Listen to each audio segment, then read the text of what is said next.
വാർന്നു പോയി കഴിഞ്ഞാൽ ജീവനില്ല. ജീവൻ നിലനിൽക്കുന്നത് രക്തത്തിലാകുന്നു എന്ന് ശാസ്ത്രം കണ്ടുപിടിക്കുന്നതിന് എത്രയോ നൂറ്റാണ്ടുകൾക്ക് മുമ്പ് വിശുദ്ധ വേദപുസ്തകം അത് പ്രഖ്യാപിക്കുവാനിടയായി. രക്തത്തിലാണ് ജീവൻ അടങ്ങിയിരിക്കുന്നത്.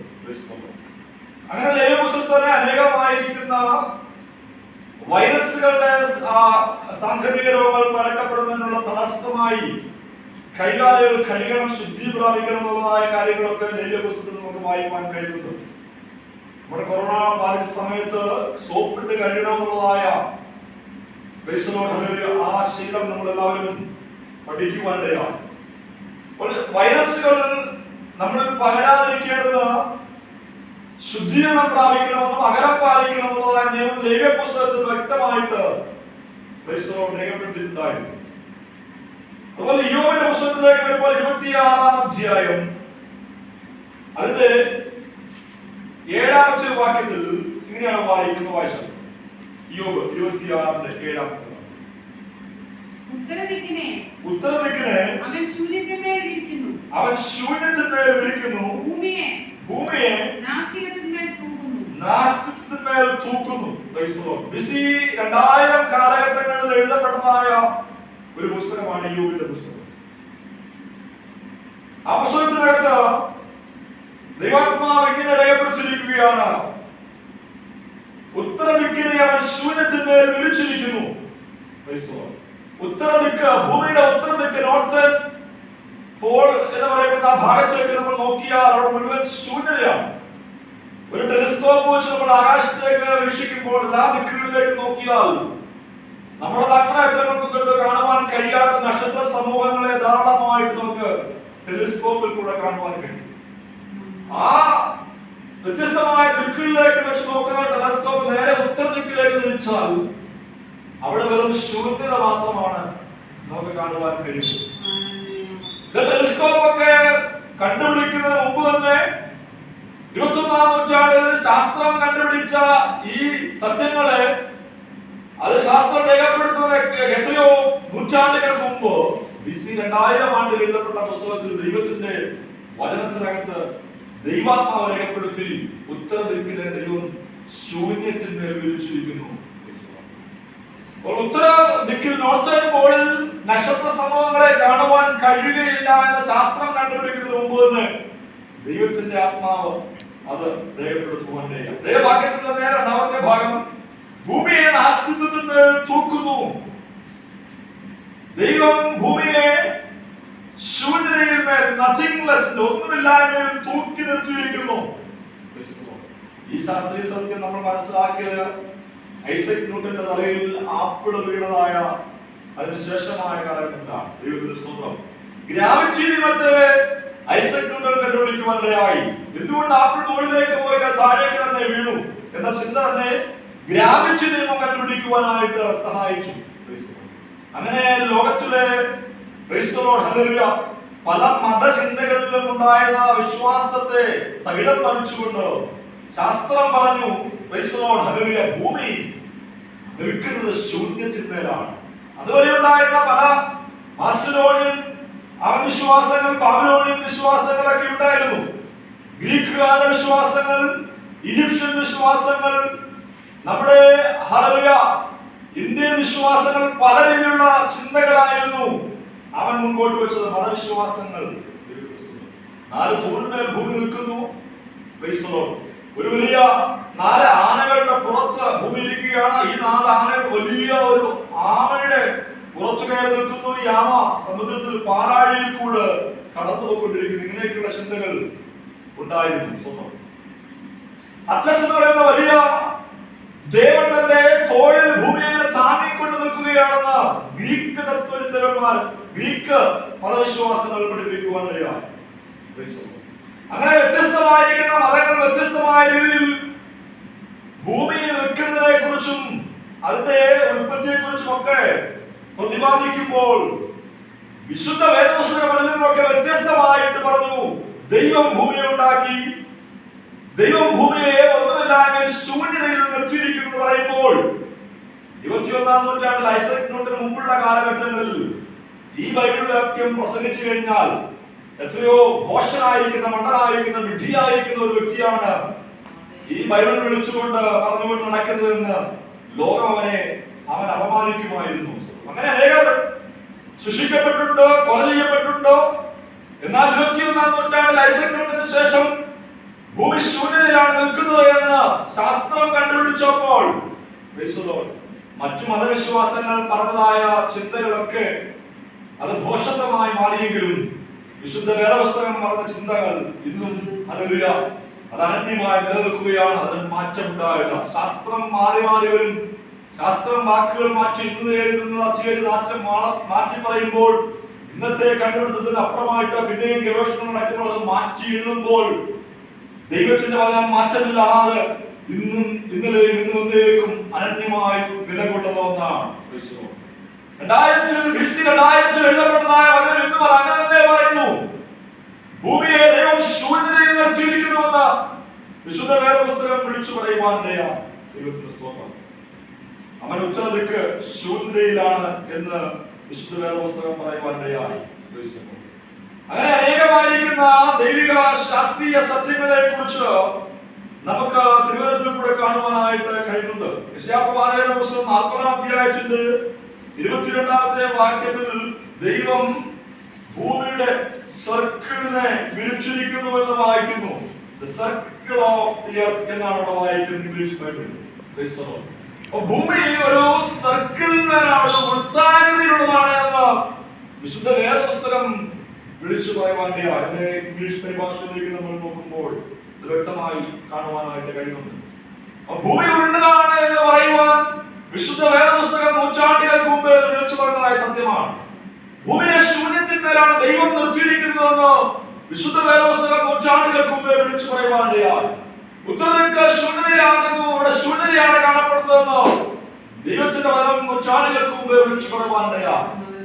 ജീവന്റെ ഉറവിടം എന്ന് പറയുന്നത്, നിലനിൽപ്പ് എന്ന് പറയുന്നത് രക്തത്തിലാകുമെന്ന് വിശുദ്ധ വേദപുസ്തകം വിളിച്ചു പറയുവാനിടയായി. അങ്ങനെ എണ്ണി പറഞ്ഞാൽ 100 കണക്കിന് ശാസ്ത്രീയ സത്യങ്ങൾ അവൻ രേഖപ്പെടുത്തപ്പെട്ടതായ ഒരു പുസ്തകമാണ് വിശുദ്ധ ബൈബിൾ എന്നുള്ളത്.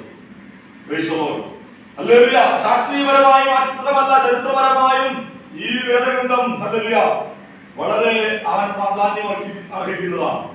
ചരിത്രത്തിൽ പല സംഭവങ്ങളും രേഖപ്പെടുത്തപ്പെടുന്നതിന് മുമ്പ് തന്നെ 400 വർഷങ്ങൾക്ക് മുമ്പ്, 120 വർഷങ്ങൾക്ക് മുമ്പ്, 4000 വർഷങ്ങൾക്ക് മുമ്പ് പോലും അവൻ ഇതിനകത്ത് പറഞ്ഞതായ കാര്യങ്ങൾ പിന്നത്തില്ല. 400 വർഷങ്ങൾ കഴിഞ്ഞല്ലെങ്കിൽ 4000 വർഷങ്ങൾക്ക് ശേഷമായി അത് ചരിത്രത്തിൽ സംഭവിക്കുമ്പോൾ വിശുദ്ധ വേദപുസ്തകത്തിന്റെ നിസ്തുല്യത, ദൈവികത എത്രമാത്രമാകുന്നുവെന്ന് നമുക്ക് കാണുവാൻ കഴിയും. ഉദാഹരണം മാത്രം ദാനിയേലിന്റെ പുസ്തകത്തിൽ ദാനിയേല് മാറി വരുന്ന സാമ്രാജ്യങ്ങളെ കുറിച്ച് ബാബിലോണിയൻ സാമ്രാജ്യത്തിൽ ഇരുന്നുകൊണ്ട് പറയുമ്പോൾ ബാബിലോണിയൻ സാമ്രാജ്യത്തിന് ശേഷമായി മെദ്യ പേർഷ്യ വരുമെന്ന് പറയുന്നു. അതിനുശേഷമായി ഗ്രീക്ക് സാമ്രാജ്യം വരുമെന്ന് പറഞ്ഞു. ആ കാലഘട്ടത്തിൽ, ബാബിലോണിയ കാലഘട്ടത്തിൽ ദാനിയേൽ ദൈവത്തിന്റെ പുരുഷനായ ദാനിയേൽ ജീവിക്കുമ്പോൾ ഗ്രീക്ക് എന്ന് പറയുന്നതായ പ്രദേശം ഒരു ചെറിയ അറിയപ്പെടാത്ത സ്ഥലമാണ്. എന്നാൽ അവിടെ നിന്നും ഒരു സാമ്രാജ്യം ഉത്ഭവിക്കുമെന്നുള്ളത് ഈ ദൈവത്തിന്റെ ആത്മാവ് മുൻകൂട്ടി പറയുവാനിടയായി. കാലഘട്ടങ്ങൾക്ക് ശേഷമായിട്ട് അത് സംഭവിക്കുവാനും ഇടയായി. ദൈവത്തിന്റെ സ്വന്തം അങ്ങനെ ചരിത്രത്തിൽ അനേക സത്യങ്ങൾ വിശുദ്ധ വേദപുസ്തകം വിളിച്ചു പറയുവാനിടയായി. അത് നടമാടി. യേശുക്രിസ്തുവിന്റെ ജനനം തന്നെ അവൻ കന്യകയിൽ ജനിക്കുമെന്നും ബേത്ലഹേമിൽ ജനിക്കുമെന്നുമുള്ളതായ സത്യങ്ങൾ 4000 വർഷം മുതൽ 400 വർഷങ്ങൾക്ക് മുമ്പുള്ള കാലഘട്ടങ്ങളിൽ പറഞ്ഞതായ സത്യങ്ങളാണ്. കോരശ് എന്ന് പറയുന്ന വ്യക്തിയെ പറ്റി വിശുദ്ധ വേദപുസ്തകത്തിൽ പറഞ്ഞു. ബാബിലോണിയൻ സാമ്രാജ്യത്തിന് അവസാനം കുറിച്ചുകൊണ്ട് മേദ്യ പേർഷ്യ സാമ്രാജ്യം വരും. അതിന്റെ ചക്രവർത്തിയായിരിക്കുന്ന കോരശ് ആയിരിക്കുമെന്ന് ദൈവാത്മാവ് പറഞ്ഞു. ബാബിലോണിയ പ്രവാസത്തിന് അടിമകളായിരിക്കുന്ന ദാനിയേലിനും യഹൂദ വിശ്വാസികളെയും നമ്മളെ വിടുവിച്ചുകൊണ്ട് യെരൂശലേമിലേക്ക്, പാലസ്തീനിലെ യെരൂശലേമിലേക്ക് അവരെ മടക്കിക്കൊണ്ടു പോകുമെന്നുള്ള വാഗ്ദത്തം അവർ കേട്ടു. അപ്പോൾ ദൈവത്തിന്റെ ആത്മാവ് എങ്ങനെയാണ് കോരശന്റെ ഇടയൻ, അവൻ എന്റെ ഹിതമൊക്കെ നിവർത്തിക്കും. ബാബിലോണിയ ചക്രവർത്തിമാരെ പരാജയപ്പെടുത്തിക്കൊണ്ട് കോരശ് എന്ന് പറയുന്ന ഒരു മേദ്യ പേർഷ്യ ചക്രവർത്തി വരുമെന്ന ആ കോരശ് ജനിക്കുന്നതിന് 120 വർഷങ്ങൾക്ക് മുമ്പ് ദൈവത്തിന്റെ ആത്മാവ് രേഖപ്പെടുത്തുന്നതാണ്. പേര് പറഞ്ഞ് രേഖപ്പെടുത്തുന്നതാണ്. കോരശ് 120 വർഷങ്ങൾ ഈ വചനം ദൈവത്തിന്റെ ആത്മാവ് പ്രവചനമായി പറഞ്ഞതിന് 120 വർഷങ്ങൾക്ക് ശേഷമാണ് കോരശ് ജനിപ്പാനിടയായത്. ഈ പ്രവചനം പറയുമ്പോൾ കോരശിന്റെ വല്യപ്പച്ചൻ ചെറിയ ബാലനാകുവാനുള്ള പ്രായം ഉണ്ടാവുകയുള്ളൂ. അപ്പോൾ 120 വർഷങ്ങൾക്ക് ശേഷം കോരശ് എന്ന ചക്രവർത്തി ബാബിലോണിലേക്ക് കടന്നു വന്ന അവരെ അടിമകളായിരിക്കുന്ന ഇസ്രായേലിനെ മോചിപ്പിക്കുവാനുള്ള വിളംബരം പുറപ്പെടുവിക്കുകയാണ്.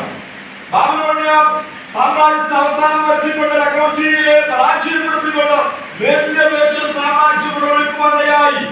അത് ചരിത്രത്തിൽ നമുക്ക് വായിക്കുവാൻ, നമുക്ക് പഠിക്കുവാൻ കഴിയുന്ന ചരിത്ര വിദ്യാർത്ഥികൾ പഠിക്കുന്ന മേദ്യ പേർഷ്യ സാമ്രാജ്യം, പേർഷ്യക്കാര് ലോകത്തെ കീഴടക്കിയ കാലഘട്ടം. പേർഷ്യക്കാരനായിരിക്കുന്ന ടാറ്റയുടെ ഉടമസ്ഥനായിരിക്കുന്ന രത്തൻ ടാറ്റ പേർഷ്യൻ മതവിശ്വാസിയായിരുന്നു. ഇന്ത്യയിലേക്ക് വന്ന വാർത്തകളായ വ്യക്തികളാണ്. അപ്പോൾ അങ്ങനെയുള്ളതായ ചരിത്രങ്ങൾ കൃത്യമായി അത് സംഭവിക്കുന്നത് മുമ്പേ തന്നെ രേഖപ്പെടുത്തിയ പുസ്തകമാണെങ്കിൽ അത് വിശുദ്ധ വേദപുസ്തകമാണ്. മേദ്യപേർഷ്യ സാമ്രാജ്യം എന്നും നിലനിൽക്കുന്ന വചനം പറഞ്ഞില്ല. അവൻ ദൈവത്തിന്റെ ആത്മാ പറഞ്ഞു മേദ്യപേർഷ്യ സാമ്രാജ്യത്തിന് അവസാനം വരുത്തിക്കൊണ്ട് ഗ്രീക്ക് സാമ്രാജ്യം വരും. ഗ്രീക്ക് സാമ്രാജ്യം കഴിഞ്ഞാൽ റോമൻ സാമ്രാജ്യം. ഇതൊക്കെ കൃത്യമായി വളരെ ചരിത്രത്തിൽ സംഭവിക്കുവാനായി ഈ വിശുദ്ധ വേദപുസ്തകം ഇത് സത്യവേദപുസ്തകം എന്ന് വിളിക്കപ്പെടുവാനുള്ള കാരണം അവന് തന്നെയാണ്. ദൈവത്തിന്റെ വചനമാകുന്നു. ദൈവത്താൽ മനുഷ്യർ പ്രലോഭിതരായി ദൈവത്തിന്റെ ആത്മാവിനെ പ്രേരിപ്പിച്ച് എഴുതായ സത്യങ്ങളാകുന്നത് സത്യമാണ്. ഇത് അവൻ സത്യവേദപുസ്തകമാണ്. ഈ സത്യം നമ്മൾ അനുസരിക്കുവാൻ തയ്യാറായാൽ നമ്മുടെ ജീവിതത്തിൽ പറയപ്പെട്ട അനേക സത്യങ്ങൾ കൃത്യമായി ശാസ്ത്രീയമായി ചരിത്രപരമായി ഒക്കെ നിറവേറിയെങ്കിൽ ഇനിയും ഇതിനകത്ത് അനേക കാര്യങ്ങൾ നിറവേറുവാൻ ബാക്കിയുണ്ടോ? അതിലൊന്നു മാത്രമാണ് നമ്മുടെ കർത്താവായ യേശുക്രിസ്തുവിന്റെ മടങ്ങിവരവുള്ളത്. അല്ലെങ്കിൽ അതും കൃത്യമായി സംഭവിക്കുകയും ചെയ്യും. ഈ സത്യവേദപുസ്തകം നമ്മൾ അറിഞ്ഞാൽ ഇതിനകത്ത് ഉൾക്കൊള്ളുന്ന സത്യം നമ്മളെ സ്വതന്ത്രമാക്കുമെന്ന് ദൈവത്തിന് പറയുക. സത്യം നിങ്ങൾ അറിയുകയും സത്യം നിങ്ങളെ സ്വതന്ത്രരാക്കുകയും ചെയ്യും. എന്താണ് സത്യം? കർത്താവായ യേശുക്രിസ്തുവാണ്. യേശുക്രിസ്തുവാണ് സത്യം നമ്മൾ അറിഞ്ഞാൽ അവൻ നമ്മുടെ സ്വാതന്ത്ര്യം ഉണ്ടാകുവാനാണ്. എങ്ങനെയുള്ള സ്വാതന്ത്ര്യം ഉണ്ടാക്കുക? ആത്മീയമായ സ്വാതന്ത്ര്യം ഉണ്ടാകും. പാപത്തിന്റെ ബന്ധങ്ങളിൽ നിന്ന് ഐശ്വര്യ ബന്ധപ്പെടുന്ന വിശാലിന്റെ കണ്ണുകളെ പൊട്ടിച്ചു എറിഞ്ഞുകൊണ്ട് സ്വാതന്ത്ര്യത്തിലേക്ക്, ആത്മീയ സ്വാതന്ത്ര്യത്തിലേക്ക് നടക്കുവാൻ അതേ പര്യാപ്തമാക്കുന്ന ഒന്നാണ് വിശുദ്ധ വേദപുസ്തകം എന്ന് പറയുന്നത്. പറയുന്നതായ കാര്യങ്ങൾ അവർ പറയുന്നതായ കാര്യങ്ങളില്ല. അതിനകത്ത് സത്യമുണ്ടോ? അത് ദൈവത്തിന്റെ വചനമാണോ? അതനുസരിക്കുവാൻ തയ്യാറാക്കുന്നവരുടെ ജീവിതത്തിൽ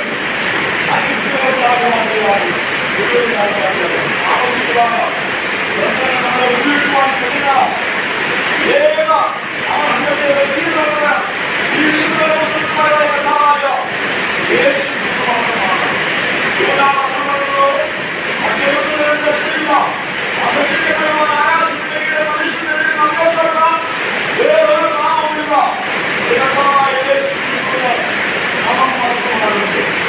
ലോകത്തെ സ്നേഹിച്ചതായ ദൈവത്തിന്റെ സ്നേഹത്തെ കുറിച്ച് പറയുന്നതായ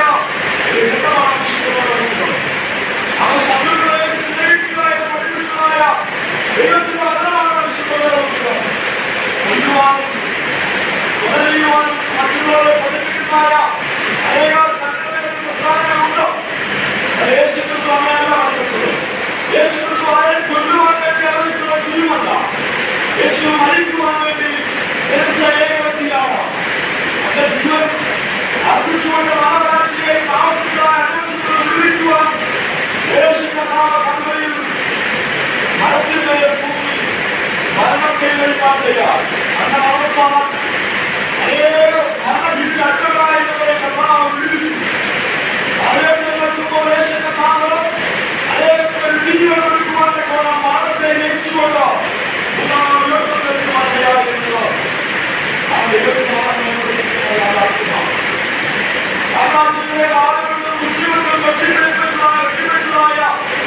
ചക്രവർത്തിമാര് ഒക്കെ മരിച്ചു മണ്ണോട് ചേർന്ന അവരുടെ കഥകളൊക്കെ അടുത്ത് കഴിക്കുമ്പോൾ യേശുക്രിസ്തുവിന്റെ കണ്ണട തുറന്നിടക്കുകയാണ്. അതെങ്ങനെ എഴുതിവെച്ചിട്ടുണ്ടോ? അവൻ ഇവിടെയില്ല, അവൻ യേശുക്രിസ്തു മരണത്തെ ജയിച്ച് ഉയർത്തെഴുന്നേൽക്കുക നമ്മുടെ ഓരോരുത്തരെയും പാപങ്ങൾ ശിക്ഷ അനുഭവിക്കാൻ വിളിക്കുവാൻ വേണ്ടിയാണ്. അദ്ദേഹത്തെ പുതുജീവനിലേക്ക് കൊണ്ടുപോകുവാൻ വേണ്ടിയാണ് യേശു ക്രിസ്തു ഇതൊരു യാഥാർത്ഥ്യമാണ്, ഒരു സത്യമാണ്. ഈ സത്യം നമ്മൾ അറിയുമ്പോൾ നമ്മുടെ ജീവിതത്തിൽ സ്വാതന്ത്ര്യം ഉണ്ടാകുവാനിടയാകും. അതുകൊണ്ടാണ് വിളിച്ചു പറഞ്ഞത്, സത്യം നിങ്ങൾ അറിയുകയും സത്യം നിങ്ങൾ സ്വതന്ത്രമാക്കുകയും ചെയ്യും. നമ്മൾ ദൈവസന്നിധിയിലായിരിക്കുമ്പോൾ നമുക്ക് ഈ സത്യം അടച്ച് പൂർണ്ണമായി വിശ്വസിക്കാൻ ദൈവകരങ്ങളിൽ നമ്മൾ തന്നെ സമർപ്പിച്ചു കൊടുക്കണം. യോബിന്റെ പുസ്തകത്തിൽ യോബിന്റെ അനേക ചോദ്യങ്ങൾക്കുള്ള മറുപടിയായി സർവശക്തനായ ദൈവം തന്നെ തനിക്ക് പ്രത്യക്ഷമായി തന്നോട് സംസാരിക്കുന്ന ഭാഗങ്ങൾ നമുക്ക് വായിക്കുവാൻ കഴിയും. യോബിന്റെ സുഹൃത്തുക്കൾ തന്റെ ജീവിതത്തിൽ നേരിട്ടായ കക്ഷതയെ കുറിച്ച് അവരുടേതായ അഭിപ്രായങ്ങൾ പറഞ്ഞുകൊണ്ട് യോബിന്റെ ഹൃദയത്തെ അത് ക്ഷീണിപ്പിക്കുവാൻ വേണ്ടി കടന്നു വന്നു. എന്നാൽ ഭക്തനായ യോബ് അവരെല്ലാം മറുപടി കേട്ടിട്ട് താൻ ദൈവത്തെ കുറിച്ച് മനസ്സിലാക്കിയ മർമ്മങ്ങളെ പ്രസ്താവിക്കുവാൻ ഇടയായി. അവൻ ഉറച്ച വിശ്വാസിയായിരുന്നതായ തന്റെ ജീവിതത്തിലുണ്ടായ പ്രതികൂലങ്ങളും പ്രശ്നങ്ങളൊന്നും അതിനെ ദൈവത്തിൽ നിന്ന് അകറ്റിക്കളയുവാൻ ഇടയായില്ല. ആ ദൈവത്തിൽ ഉറച്ചു വിശ്വസിപ്പാൻ ഇടയായി. നിസ്സാരമായ എന്തെങ്കിലും ഒരു വിഷയം നമ്മുടെ ജീവിതത്തിൽ നേടുമ്പോൾ അതിന് ദൈവത്തെ തള്ളിപ്പറയുന്നതായ സാഹചര്യങ്ങൾ, അനുഭവങ്ങൾ ഉണ്ടാകാറുണ്ടോ? അവൻ നമ്മുടെ യുവതലമുറകളൊക്കെ നിസ്സാരമായ പ്രശ്നങ്ങളുടെ മുഖത്ത് ദൈവമില്ല എന്ന് പറഞ്ഞുകൊണ്ട് പുതിയ ട്രെൻഡ് നിരീശ്വരവാദികളായി മാറുന്നതായ ഒരു പ്രവണത നമ്മൾ കണ്ടുവരുന്നുണ്ട്. ദൈവമില്ല എന്ന് എന്താ കാരണം? പ്രത്യേകിച്ച് കാരണമൊന്നുമില്ല. ദൈവമില്ല. എന്തുകൊണ്ടാണ് ഞാൻ വിശ്വസിക്കുന്നത്? എല്ലാവരും വിശ്വസിക്കുന്നു. പുതിയൊരു ട്രെൻഡാണ്. അവൻ ദൈവമില്ല എന്ന് പറഞ്ഞ് നിരീശ്വരവാദിയായി മുൻപോട്ട് പോകുന്നു. അങ്ങനെ തലമുറകളൊക്കെ നശിച്ചു പോകുമ്പോൾ അവൻ അവരുടെയൊക്കെ മധ്യത്തിൽ കർത്താവിനെ മുറുകെ പിടിക്കുവാൻ നമുക്ക് ദൈവം നൽകിയിരിക്കുന്ന ഭാഗ്യത്തെ ഓർത്ത് കർത്താവിനെ സ്തുതിക്കാം. കൊന്നാലും അവനായി തന്നെ കാത്തിരിക്കും. നമ്മുടെ ജീവിതത്തിലുണ്ടായ പ്രതികൂലങ്ങൾ ദൈവത്തെ തള്ളിപ്പുറത്ത് മാറിപ്പോകുന്നതായ വ്യക്തികളുടെ യോബ് തന്റെ ജീവൻ മരണത്തോടെ അടുത്തു നിൽക്കുന്ന വേളയിലും ദൈവത്തെ മുറുകെ പിടിച്ചുകൊണ്ട് ദൈവത്തിൽ തന്നെ ആശ്രയിപ്പാനിടയാണ്. അതുകൊണ്ട് തന്റെ ജീവിതത്തിൽ ദൈവം പ്രത്യക്ഷനായി തന്നെ വിടുവിപ്പാനിടയാണ്. എനിക്ക് നഷ്ടമായെല്ലാം ദൈവം ഇരട്ടിയായി മടക്കി കൊടുത്ത് ദൈവത്തിനെ മാനിക്കുവാനിടയായെങ്കിൽ നമ്മുടെ ജീവിതത്തിലും നമ്മെ അനുഗ്രഹിക്കുന്നവനായ ഒരു ദൈവമുണ്ട്, ഒരു സർവശക്തനായ ദൈവമുണ്ട്. ഈ വചനം നമുക്ക്